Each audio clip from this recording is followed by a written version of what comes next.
Welcome back, folks, to the Get a Grip on Lighting podcast. On today's show, we are quite honored to have Simone Fenton-Jarvis. Title Group Director of Workplace Consultancy and Transformation at VPod Solutions, author of The Human-Centric Workplace. Simone is a workplace thought leader who is passionate about creating human-centric workplaces. But at her most basic, what she does is focus on people. She hones in on the employee experience, workplace culture, and organizational performance, and uses data to deliver change and business improvement with respect to culture, space, process, and technology. Before we get to our conversation with her, though, Greg, we got to keep it easy, buddy. Stay easy. KeystoneTech.com. That's KeystoneTech.com. And we're going to talk about the workplace environment. And one thing that Keystone has also relates a little to the workplace is canopy fixtures. Sometimes you have a covered outdoor application that you need, and they've got their power and color select canopy fixture with a Keystone driver, built-in photocell sensor capability. You get 9 fixtures in one because of the selectability of it. Low profile, easy to install, easy to use. Keystone. Get over to KeystoneTech.com. That's KeystoneTech.com. And of course, Greg, where it all started with the National Association of Innovative Lighting Distributors. That's NAILD.org. Convention coming up, Greg, in September. It is, yeah. America's convention. Ooh, Dallas, yeah. Texas. You get ready.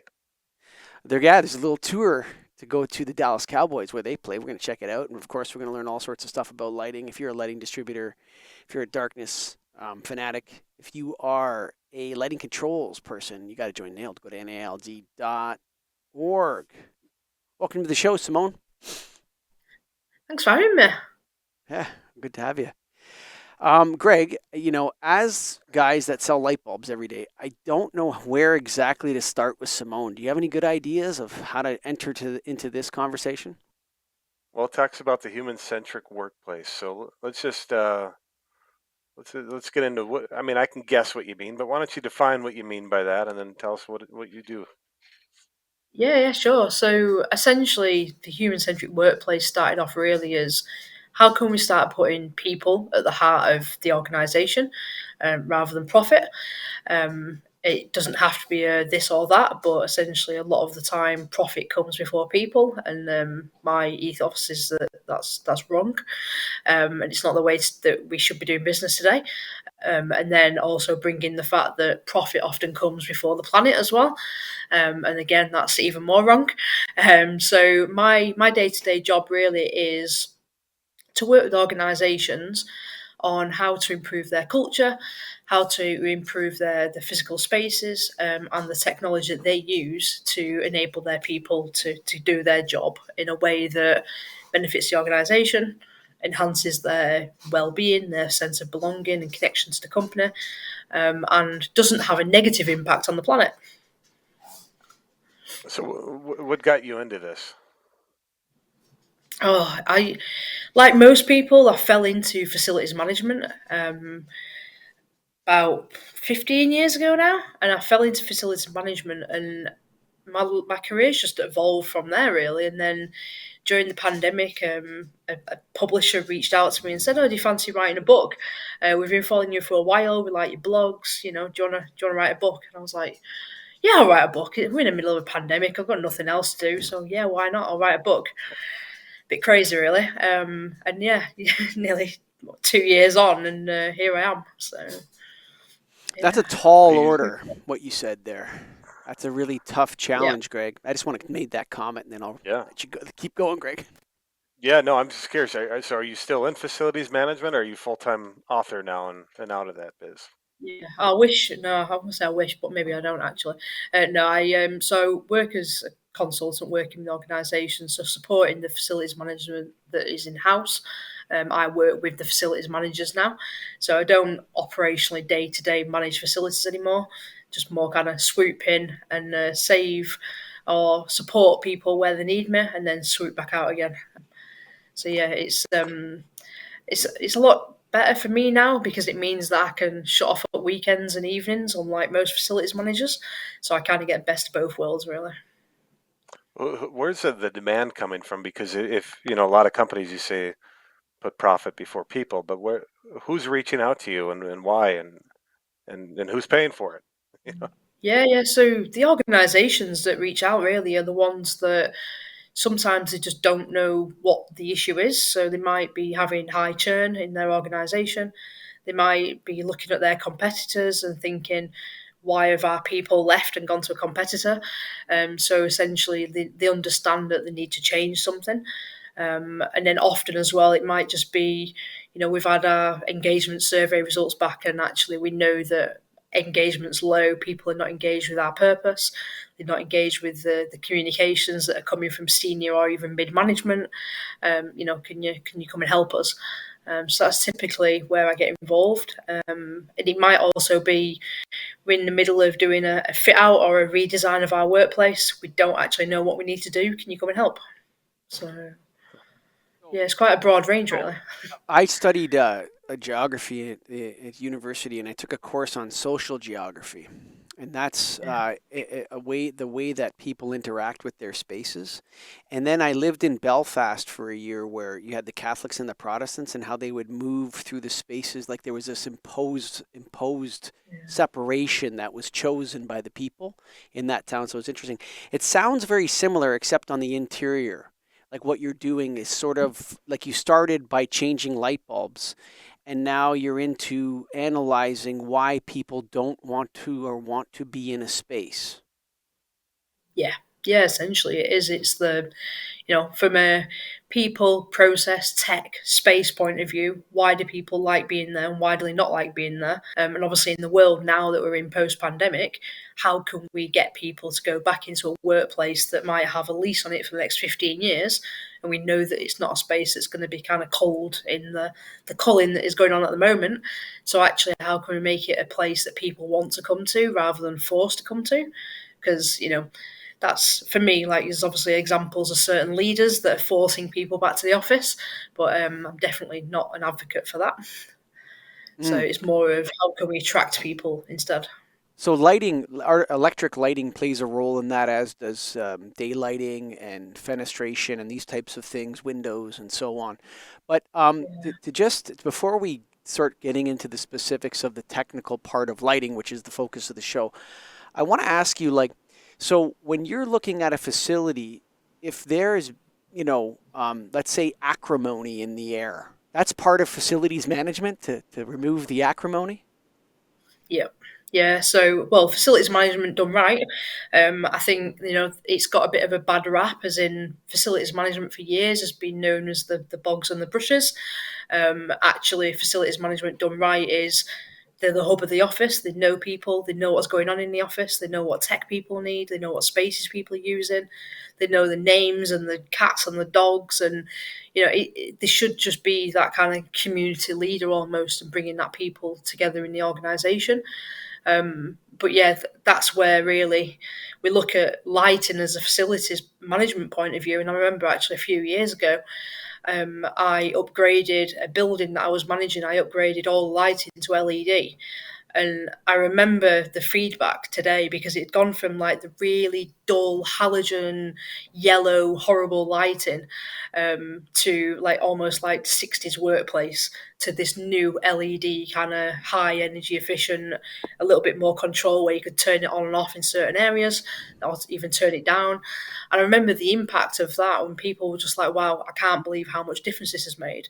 And this Mm. was a building that was surrounded by windows as well. So lighting wasn't necessarily an issue, but we didn't necessarily understand the damage that the halogen lights were causing at the time. And even the heat that was coming out of them, and then how that was combating the air conditioning as well. Mm. That was a massive thing. Yeah, well, you know what, the actual, that's an interesting point. In Canada, where it's quite cold, you actually have there's actually heat. There's some of the savings from LED have transitioned, Greg, into more work for the HVAC in the winter and less work for the air conditioning in the summer. It's actually an interesting that buildings are creating their own heat by using electrical devices, and interesting. So where does the physical experience of the human start, and where does the environmental side of it begin? So like you have this Yeah. this kind of pressure between the two, right? It's not seamless human centric lighting and environmental. Well, like there's payoff, there's trade offs there. How do you determine those, and talk a little bit about Yeah, that? I think yeah, if you'd have asked me before the pandemic, I think the answers would have been totally different. I think now, today, it's that person wakes up in the morning, and it's where am I going to work today, and it's why am I working there, what am I going there for, who am I going to be working with, and they'll obviously then make a decision of do I stay at home, do I go to a coffee shop, a co-working space, or an office. So actually, the journey starts earlier than just walking into the office. So if people have got a poor home setup, and that could be right down to lighting, ergonomics, everything. Heat, especially in the middle of an energy crisis. That's going to affect how productive and how effective people are, and how happy they're going to be at work. So I think the journey starts much earlier than we even realise.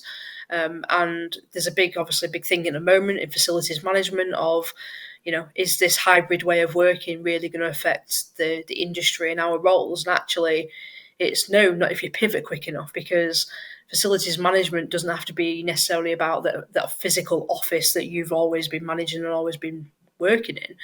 Facilities management is about people, because buildings without people in are really easy to manage. I've done it. So actually, it's facilities management is about how can we get people effective in that space, which it might be the home space, it might be the co-working space, it might be the coffee shop. What do people need to work? And that's where facilities management actually can step in. And obviously, I know it's happening in the UK. I think Canada's kind of lagged a little bit further behind, but around the whole transition from facilities management to workplace, and actually how workplace is the whole journey, the whole experience. But it's coming, and I think that's can only be a positive thing. Do you feel that it's going to ever go back to how it was? I mean, is there always going to be that hybrid aspect? I give the example of my wife was a teacher. She always had to go to a facility. Now she's an instructional designer. And every day she's like, yeah, I don't need to go into the office to do this. I sit at my computer at my cube and I Zoom call with the person that's over in this office. I can Zoom call from home and save a 20-minute drive. And I think Yeah, to your point, that's what oftentimes people are thinking now. And in the past, it was this is where I go every day. Are we ever going to get back to yeah. this is where I go every day? I don't think it'll be every day. I think No. we like a little bit like fashion. I think it'll come back round again, and it'll just kind of evolve. I don't think it'll come back 5 days a week back in the office, because I think we've all kind of seen a better way of living. But I do think that there's a need for getting people together in that space. And that space has got to be right when people get there. Otherwise, it's going to push them even further along the line of working elsewhere. But to get that space right, the space is one big thing, but the next bit is the people have got to be there. We don't want to go and work in an empty office because everybody else is working from home that day. So we've got to be better at coordinating people to get to the actual space. And I think once we've got back together, I think everyone's gone, oh, I forgot how nice this was. I thought, I could see the value of the office, and I think that's the point that we're at the moment. People are now connecting with people again. We've got used to being back in the same room as other people and gone, actually, yeah, I like this, but I don't want to do it every day of the week. I don't want to do it 5 days of the week. So, what is the like? Let's say somebody reached out to you and wanted you to come and provide your services. What's the first thing you do when you go to a facility? Yeah, so I would sit in the organisation, and I wouldn't necessarily, arrange meetings or anything. It's I'd just go and sit and work in their office and have a look around, watch people, not in a creepy way, but I'm there observing the space and kind of soaking up the culture. I think it's always a really good test. Look at the noise levels. Is there people there in rows of desks with headsets on having Teams calls? And there's an empty meeting room, and actually, all of them people could have gone into that meeting room, but they didn't realise that they're all sat in the office, and that's a regular thing that I'm seeing at the moment. So just observing things like that and the behaviours. When somebody takes a coffee cup back to the kitchen, do they wash the mug or do they just put it on the side? That's a good sign of culture. And it's all these little things. When someone leaves a meeting room, do they push a chair back in or do they just walk out and just leave in whatever state? And it's all of these little things of going, do you respect and value the place that Mm. you're in? Or are you just seeing it as a bit of a student DOS, really? So, Hmm. That's interesting. I have to say, like that perspective of so you start your proposals off with, "I'm just going to hang out in your space for a while and Yeah, see what it's like." yeah, Hmm. yeah, yeah. I've And often it's told I've often told Greg that if I'd rather see the space that someone left behind where they lived rather than interview them for a job. Like if yeah, I would be able to tell more about that person by seeing the place they left that morning and how they live, and if their dishes are filled with, if their sink is filled with dishes and their bed's unmade and the laundry's piling out of the thing. I'd probably know more about that person from just seeing where they lived for 5 minutes than from sitting yeah, down and listening to them lie to me or not lie to me. I don't know. yeah, yeah. Yeah, no, exactly. And most workplace consultants, they kind of gig starts with, "Oh, we're going to do a survey." Well, is what you get from a survey is the answer that the person wants to give. It might not be the truth; it's just the answer that they want to give. So actually, go look for yourself and use your experience to go and feel what the space feels like. And by watching people and getting that sense, and even just having the ad hoc conversations like, "Oh, how long have you worked here? Do you like working here?" That's really valuable. Hmm. And I much prefer to start there than just start with a quite a soulless survey, if that makes sense. Hmm. Yeah. So when you look at this, you look at the people, you look at the surroundings, and you start looking at equipment. And when you look at equipment, does you take energy efficiency into account, or you just say, the output of light, like we'll take lighting for example, or the temperature, or whatever it might be? How do you factor that all Yeah. in? Yeah, so yeah, look at equipment, even simple things like you watch a group of people about to go into a meeting room, how long does it actually take them to connect to that meeting, like that VC equipment? Because that's wasted minutes. What happens during that time? Are people silent and awkwardly looking out the window, or are they talking and just connecting with them as colleagues? Again, that's a sign of the culture. I think from an energy efficiency point of view, depends what people are looking for really. If somebody came to me and said, "I want a smart building survey," like a smart score, then yes, we would look at the energy efficiency. It would be everything to do with lighting and heating, what the building management system's doing, and how what the usage of that organisation is. Because if like now we've got floors and floors and spaces of masses of space and minimal people using them, then that's very inefficient. So again, like is there certain days of the week where we can start condensing our spaces down? So on a let's say Monday and Friday, for the sake of the argument that's ongoing, Mondays and Fridays we don't open all 5 floors. We actually only open 2 floors. So I think that's where having the data can obviously drive them efficiencies then. But when we are running at a normal operating, it just makes sense to have that, right. Like why would we not want our heating and our lighting to be energy efficient, especially in the world where it's costing through the roof? What's interesting, I have it's, I'll tell you an anecdote from the lighting sales front lines. Okay.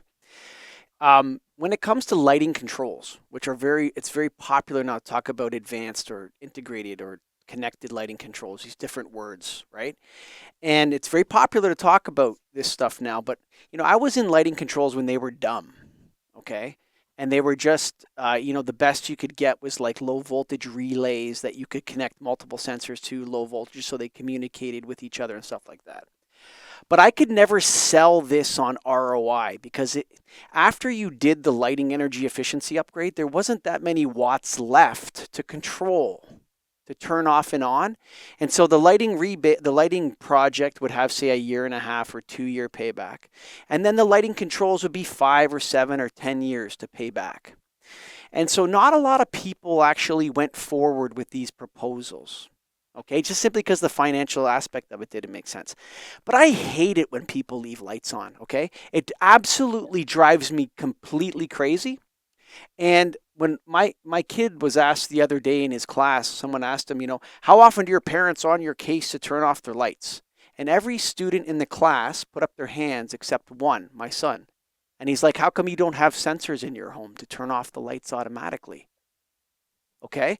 And so, what I've noticed from the few customers that actually did advanced lighting controls in their facilities or their parking garages or this sort of thing, the number one benefit they got from the people was it felt like energy efficiency. It felt Yeah. like this building was working properly. We don't have time to turn the lights off. We automate everything else. We don't need another thing to remember to do.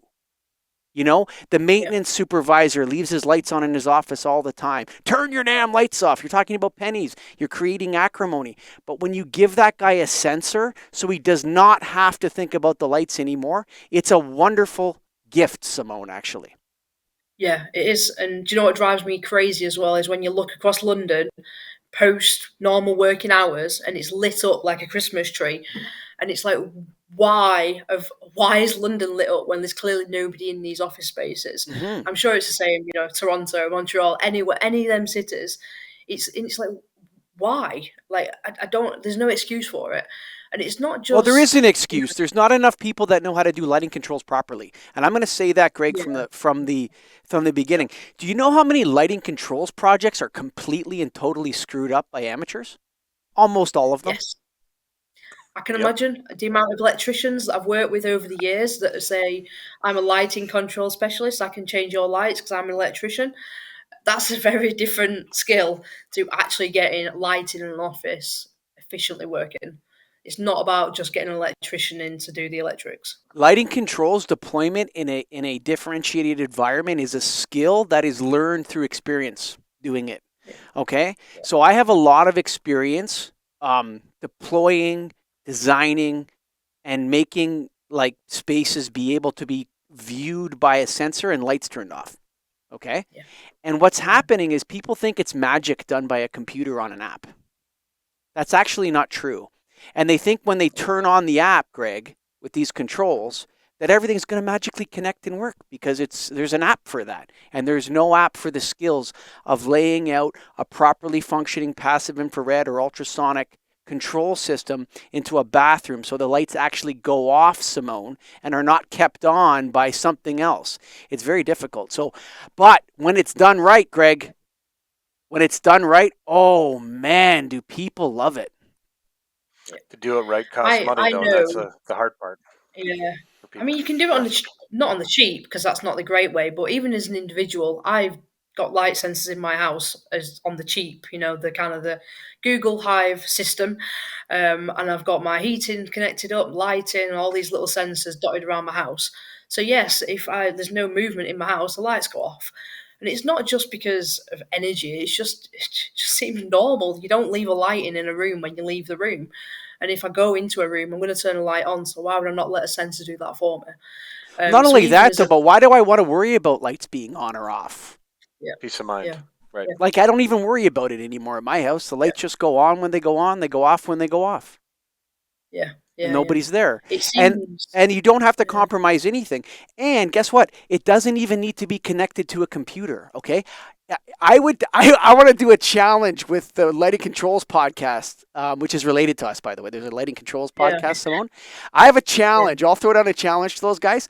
I can get more energy efficiency than them from dumb sensors in the same space. They can have all the Bluetooth and computers they want, and I'll deliver more energy savings with just stupid passive infrared, low voltage, and line voltage occupancy sensors. It's actually, if you know how to do it, you can deliver a lot of results there, Simone. yeah. How do you stop your sensors falling off the ceilings? That's what I'm intrigued about. I've worked a lot with sensors over the years, and it feels like the number one issue that always happens is the sensor falls off. Hmm. Well, I would say buy better sensors would be the first thing because they should never fall off. But Yeah, also, we're connecting these things into the electrical infrastructure. So there's a be a hardwire box that you would screw it into, and you would connect it to the lighting circuits.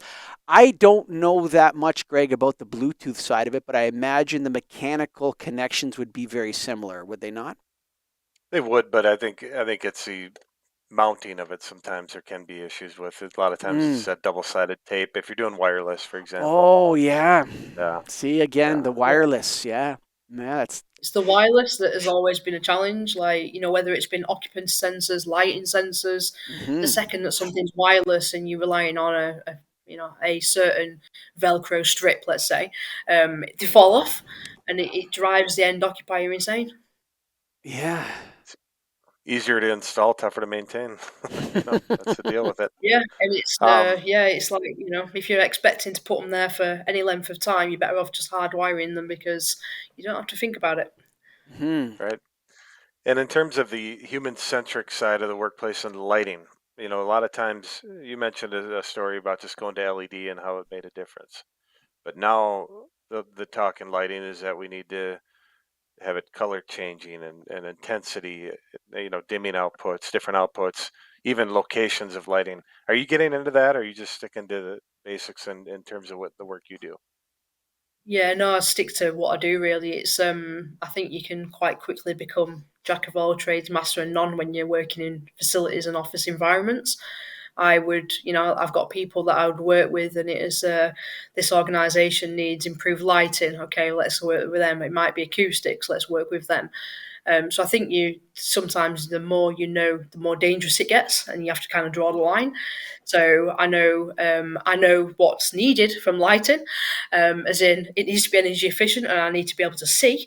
But I would definitely leave the rest to the experts. There you go. So you're not seeing a lot of it in the field where people are doing uh, color tuning or a lot of dimming in the applications you're working in. Yeah, a little bit. I think we've worked in this, we've worked in our homes for that long now that I think when people are going back to the office, they're expecting this hyper personalized space. So they do want to be able to control the light. And I think 80% of the offices in the UK, you can't control the lighting.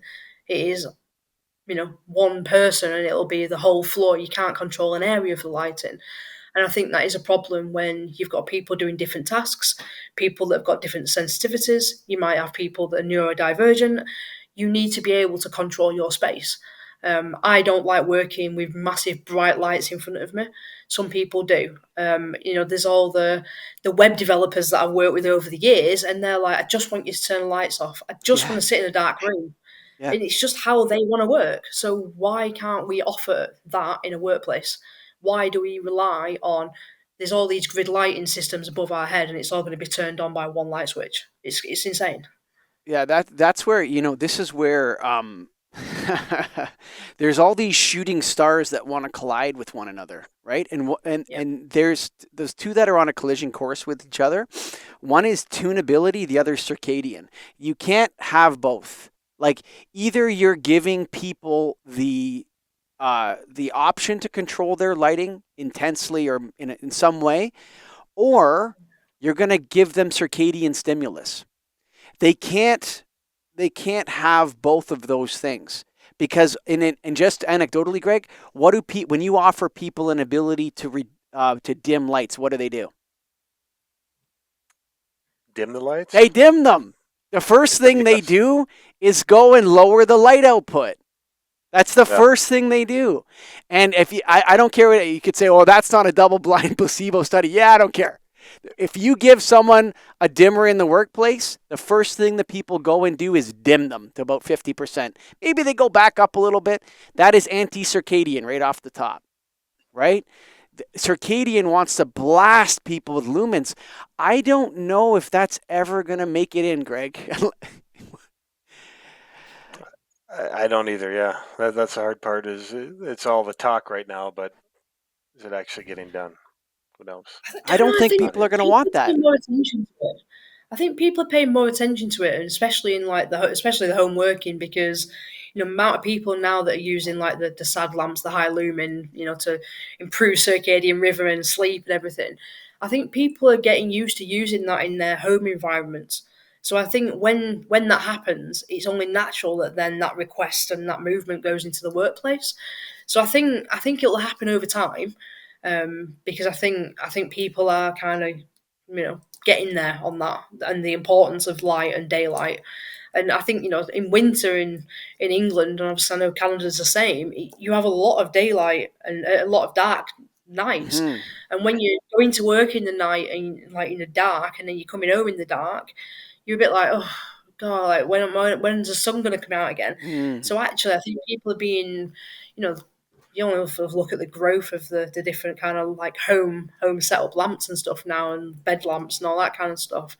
So I think people are starting to take that a bit more seriously. Like the more research that's been done, the more mainstream I think it's becoming. So I do think, I hope, maybe it's a hope rather than a think, but I think, people will take that into the workplace soon. And there's a few offices that I can think of actually in the UK that have basically looked at circadian rhythm, and they've advised people that they've got to get so many lumens a day and stuff like that. So maybe it's coming.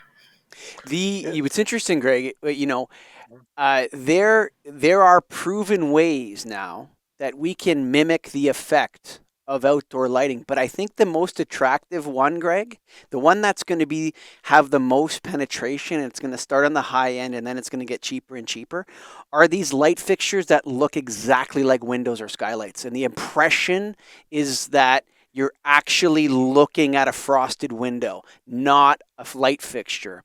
I think when we get to that point, and I'm going to order one for the producer's office here, but where you're dropping in what is basically a frosted skylight into somebody's place, you're going to have a psychological adaptation to that. And Greg, if they add this near infrared play to it, to those, so anyone developing products out there, listen to me, because I'm telling you about the number one product.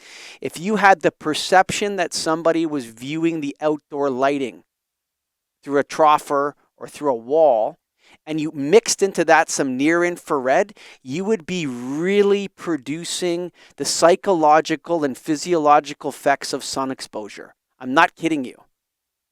Like that because the person will psychologically or believe that it's a skylight, they'll think, oh, I'm looking at the sun, because it actually mimics the sun in London that day. And then if you were to hit them with that near infrared, they would have that stimulus they get from the other spectrums, and you would improve human health outcomes for sure. How's that for facilities? So I totally agree. And do you know what? It was, I think, 2017. I got some light LED panels that mimic and I put them in this well-being area that we kind of just designed and fitted out.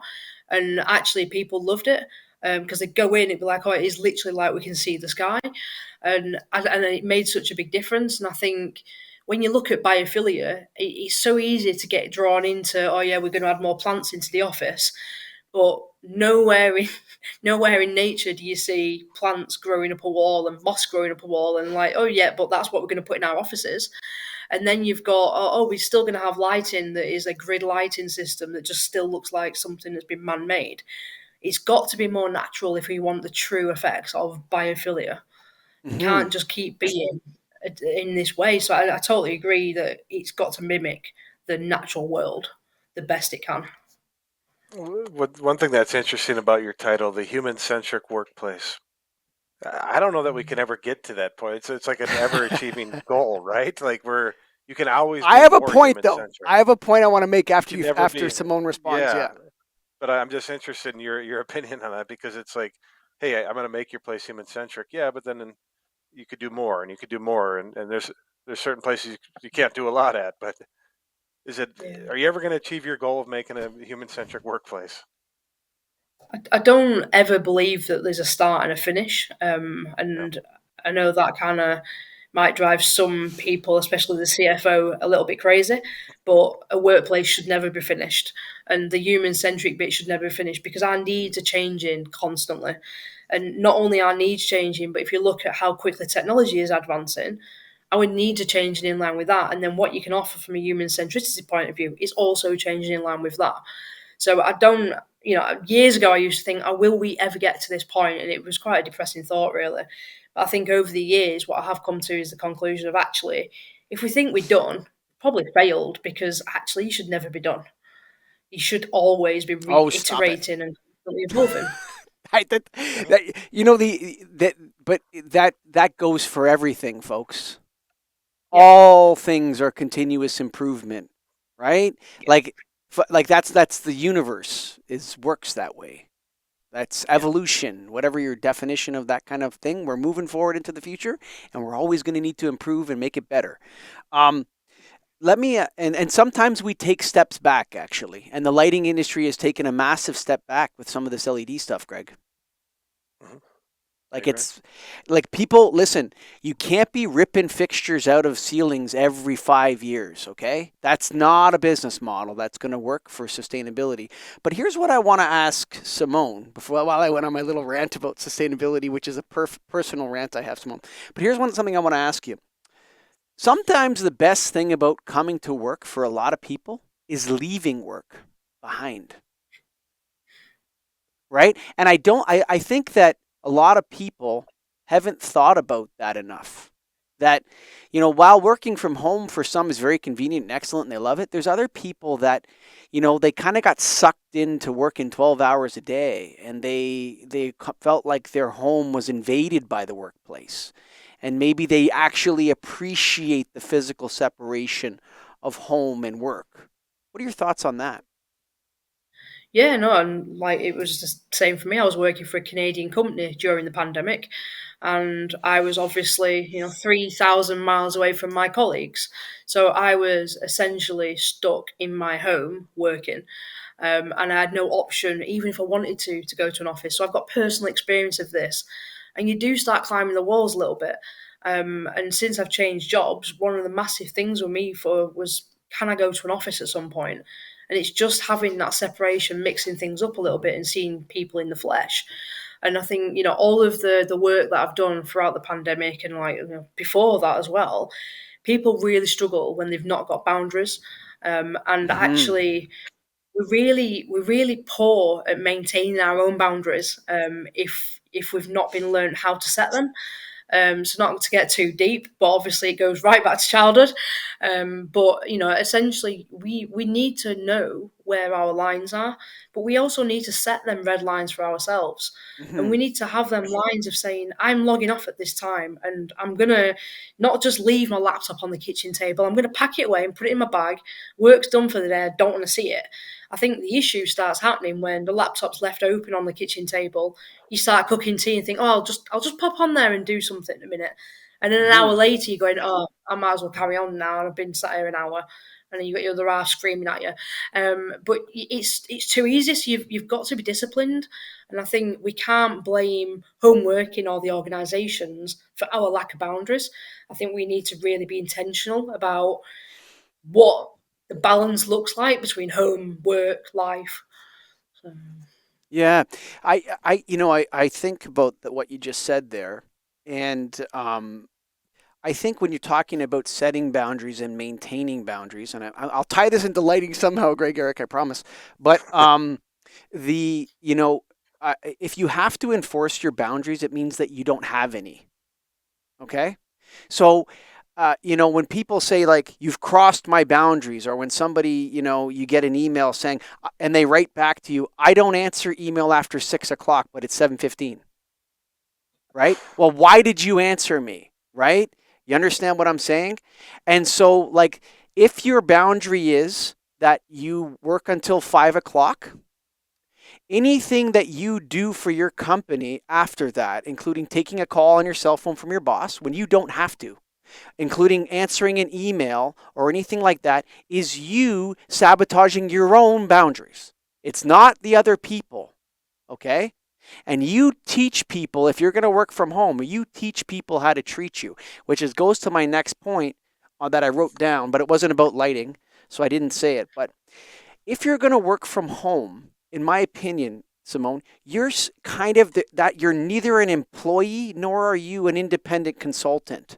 There's something that is different about you if you used to come to the office every day before COVID, and now you don't come to the office every day. There's something, it's a different type of relationship. I don't think it should be called an employee. And you need to be able the type of person that can supervise yourself. And if you can't supervise yourself, don't work from home because you're going to go crazy. Done. You're going to procrastinate. If you're a procrastinator, if you laugh and joke with your friends about how much you procrastinate, you should not work at home unsupervised. It's not going to be good for yeah, you. And so yeah, there's different types of people that maybe the facility managers has to say, listen, your personality type does not qualify for home working. Actually, like there's got to be, because certain people cannot do this and never will be able to do it. Yeah, so it's interesting that actually. So I work with a company and they've done 5 6 years of R&D science between what does autonomy and isolation look like. So actually, part of the work that I do is we measure, can people work basically in isolation. And if it's no, and generally people are not 100% no, it's generally like, I think the highest is probably about 70% no.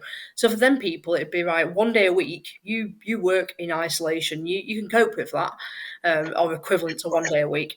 But actually, the rest of the time, you need to be around colleagues because a lot of people work because they know they can see stuff happening around them and they're driven by that and they're driven by other people and it almost feels like that kind of knock-on effect and domino effect.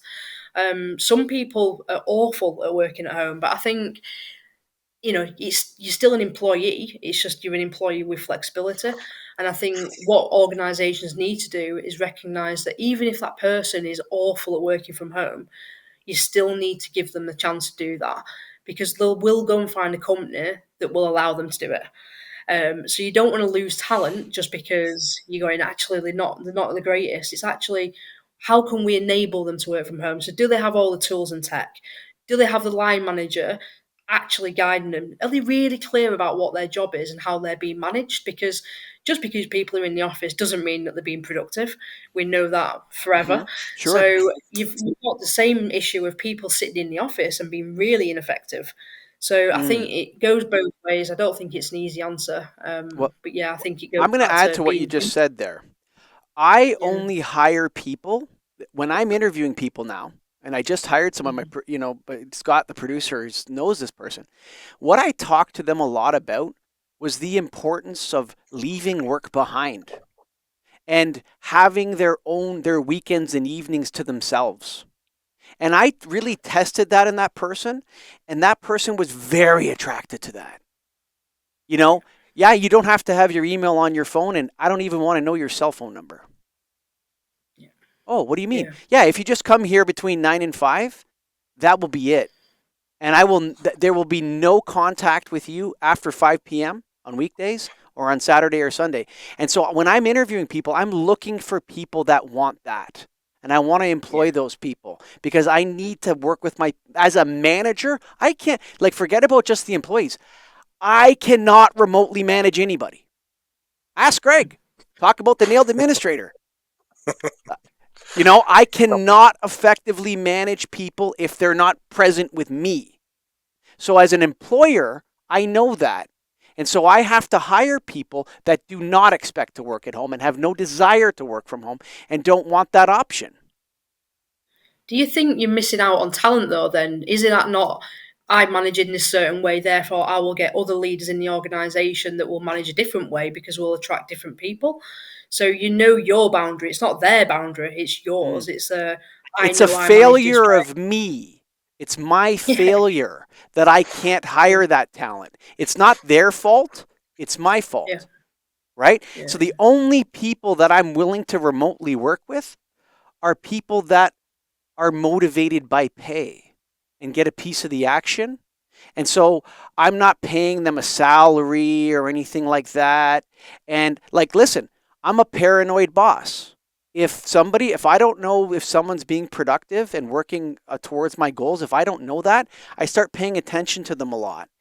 And phone calls and trying to pay attention to someone who's not with you, if they need training, if they need support, if they don't know what they're doing, I can't figure that out. So I can't employ them because I don't know how to see when they're in need of my support as an employer. I can't see it. I have no visibility into what they're doing. And so it's a failure of me as a manager to be able to do that. But if somebody's willing to say, I'll take 50% of the gross profit of every sale I make for you, yeah, sure, work on your own. You can never come into the office then. You know what I'm saying? So that for me as a manager, I don't know how people do it. Have you seen this with other companies where they struggle to manage people that are working remotely? Yeah, and I think what's happened is that evolution of the leader. I think it's there's a I'm going to say traditional way of leading people, which is if you're not in front of me, I can't manage you. and that's the traditional what people are used to. And now it's more along the lines of, you know what you need to do. I'm trusting you to do it in the right way, and you'll be measured on the output and the contribution that you're making. And if that contribution isn't right, we're going to be talking. And I think there's it goes back to the leadership style, and I think it's Well, you how do might be you at a level introduce the more human touch? How do you introduce the human touch into that? Because it sounds like we yeah, have an I mean, algorithm. We have an algorithm running on you, and hey, you're yeah, free to stay at home all day, but this algorithm's going to tell us whether you're worth continuing to pay or not. Like, how do yeah, you deal no, with that part of it? definitely don't do it via algorithms, and it's about the what work's being done. So Hmm. let's say a typical salesperson, how many meetings have they had in a week? How many meetings have led to a proposal? How many leads have led to an actual sale? So you look at it over that time, and that is, is that person successful? Do they need to be in front of you to get that output? No, you can measure that in a different way. There's loads of CRM systems out there that can do that.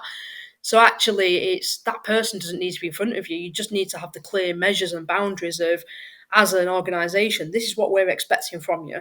We're expecting you to have this many meetings. We're expecting you to have this many phone calls or whatever, this many proposals sent out in the quarter, and this is your pipeline. And actually, does it matter if that person's in the office or working remotely, as long as they go tick, tick, tick, I've done my job? I, yeah, it's just got to have clarity over what you're expecting from the person. And I think there's too many organisations that struggle with a problem in their organisation, and instead of getting to the bottom of the problem, they'll go and recruit another 5 people because they think it's a resourcing issue. Hmm. And actually, it's not a resourcing issue; it's an accountability and responsibility issue. This is going to be very difficult for small to medium-sized companies, Greg. What she's talking Yeah. about. I agree. Yeah.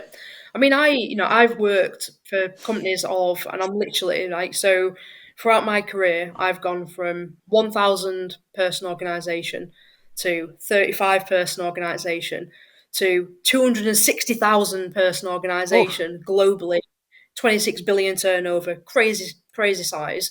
I'm now in an organization with 25 people. So I've done all the extremes, and like now as a business leader of 25 people, I know the importance of making sure that people have got clarity how they're going to be accountable and it goes back to respect. And actually, if you can't trust somebody to work from home, you probably shouldn't be trusting them to work in your business at all, because I they could be disagree doing with that anything. wholesale. I disagree with that. Yeah, I do. yeah, I do. I think that there's people that you can trust to work from home, and there's people that you can't trust to work from home. But that doesn't mean that you can't trust them. Period. Um, so I am an employer, and I know that there's people that work for me that can never work from home. And I know that there's people that if I was to set it up, like if I had the resources to set up one of those systems, the CRM systems you're talking about, for one person, because they're setting it up for 1,000 people or 100 people, right? And so there's actually a cost savings there because they get metrics and it works good for them. When you're dealing with smaller companies, you're talking about sending one person home and how do you make sure that person's effective? There are people that work for me that could never work from home. And some of them have to physically pack boxes and install light fixtures. You know what I'm saying? So there are tradesmen and warehouse workers and that, right? So yeah. this laptop class, the top of everyone that gets to Yeah. work from home is not all jobs, right? So No, it's definitely not. And obviously, working in facilities management, you can't go and say to your landscape gardener, you're going to go work from home. You won't get much done. yeah, So there's got to be you know, a balance between the perks and the benefits of working for the organisation. But where the role can be done elsewhere, I hmm do believe that that flexibility should be on offer. And I think there will be people that, if you can't trust to work from home, there'll be people in your organisation today that might look really, really busy and probably not getting that much done. Just because they look busy doesn't mean they're being that effective. And they will be messing around the second that your back's turned. mm. So actually, what difference does it make? the um. One more, because I'm kind of pushing back. I think this is a good conversation. I'm actually enjoying this because your perspective is enlightening me on this, a different way to think about it, which is what I like to do. But the only way we can do that is if we kind of discuss this. And I don't totally agree with you again. When you're thinking about, oftentimes and I'm going to shut it down after this one, Greg. But oftentimes when you're thinking about, people working in a space, right? And there's all these cries since the pandemic that it's almost a human right to be able to work from home. This is absolutely part of the healthy well-being, right? And then as I'm talking to you, I realize that, hey, there are jobs that people don't have that option, period. You could never work from home. And so what is wrong with this laptop office crowd that there's so many of them that believe that employers should not have the right to demand full-time office and discriminate against those that don't want to do that? Like, why is that just this laptop class that feels this, and the gardeners and the carpenters of the world just can't make that case? Yeah, no, I totally agree. And I've deployed different workplace strategies over the last few years, even where it's almost a flexible working is not. It shouldn't be a benefit. It shouldn't be a perk for working for an organisation. It should be a given, but actually, it's a given for some roles. Therefore, how do you balance it off with people that haven't got that kind of privilege? Hmm. So, okay, so is the difference here the landscape gardeners, they can't work from home, so they can on the middle of a Monday afternoon go to the dentist like a laptop kind of privileged person could because they're Hmm. working from home, they can just get away with it. Therefore, actually, the landscape gardener, okay, we're going to manage you as a human being. You're not going to start making your book half day holiday because you need to go to the dentist on Monday afternoon. You're just going. So I think there's a way that you can manage people and balance things out, even in that small organisation. I've got quite a few case studies and stuff that I can share with you after this of just how things can be done in a small organisation. And like I said, the organisation I'm in now, 25 of us, we've got a CRM system. It's really little or no cost, but it means that people can work from other places, and there is a cost benefit, not just in a square footage, but in Hmm. a well-being. You can look at well-being, you can look at effectiveness, productivity.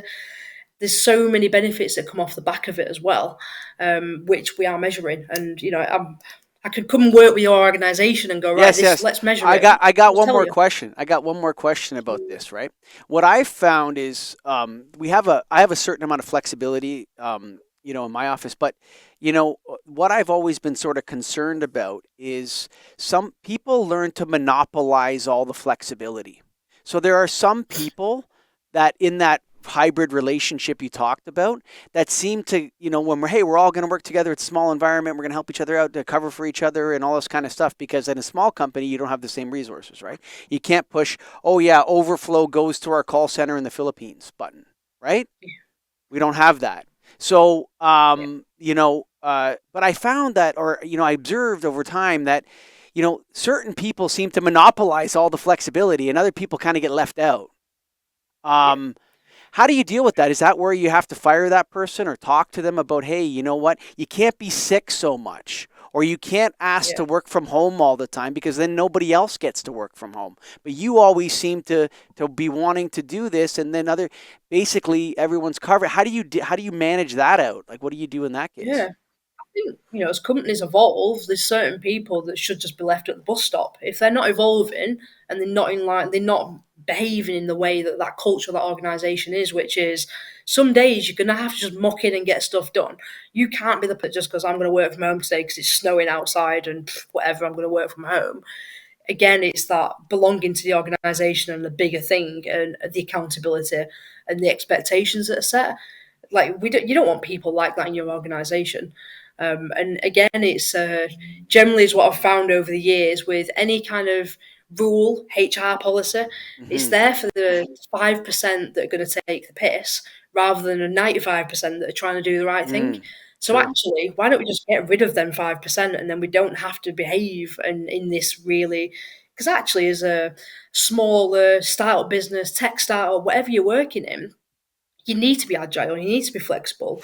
You're going to have to get to a point sometimes. It might be you've got a customer and they go, I need install in the evening or a weekend, and you're going to go, actually, do you know that 9 to 5 that we've been pushing? We now need you to do this install at 8 o'clock at night. Sorry, that's part of your role now. So actually, you want them to go, Mm-hmm. yeah, no problem, absolutely, that's not an issue. So I think that flexibility goes both ways. I think there's nothing more that irritates an employee than saying there's no flexibility. However, we now need you to do this outside of that flexibility, and then they're going, no, because we do 9 to 5 here. That's what we're doing. So I think it goes both ways. Obviously, I don't know much about your organisation, so it'd be unfair for me to kind of put that into Sure. your world. But it's yeah. There's it's got to be give and take, and I think that goes back to the relationship. And you can say in some organisations right now where they've got a whole 100% remote, it's getting too transactional. I don't like it. There's got to be a balance. So there's still got to be that relationship and connection. Hence why I'm always going to be for the office. And for all you lighting distributors out there, remember, it's going to be because of, look at the wonderful skylight lighting we have in our office, Greg Eric. Right. KeystoneTech.com, Greg Eric, KeystoneTech.com, the Big Easy, the Easy folks. What do they got today that's hot and Their exciting? canopy fixture, convenience, versatility, and dependability for covered outdoor applications. They've got their Keystone driver, built-in photocell, color power select, capable sensors, everything you need for a canopy fixture. KeystoneTech.com, the Big Easy, and of course the National Association of Innovative Lighting Distributors, Greg Eric. America's Lighting Convention is coming up in America with America's team, the Dallas Cowboys. We're going to take a tour of the stadium, do a bunch of other stuff, and we're going to learn a lot about lighting controls and lighting, health effects of lighting, and all sorts of stuff at the convention, aren't we, Greg Eric? Well, that's right. That's what it's all about. Learning, getting smarter, selling more. NAILD.org, the old tagline where lighting means business. I always love that. And of course, we give thanks to Simone Fenton-Jarvis for coming on the show today. Her Twitter is @ChiefWorkplace. Her website, thehuman-centricworkplace.com. And of course, that'll be listed on the Get a Grip on Lighting podcast website. But to you, the listeners and the watchers and all those people out there, we don't have listeners and watchers. We only have colleagues that don't do podcasts. Thanks for listening. Bye for now.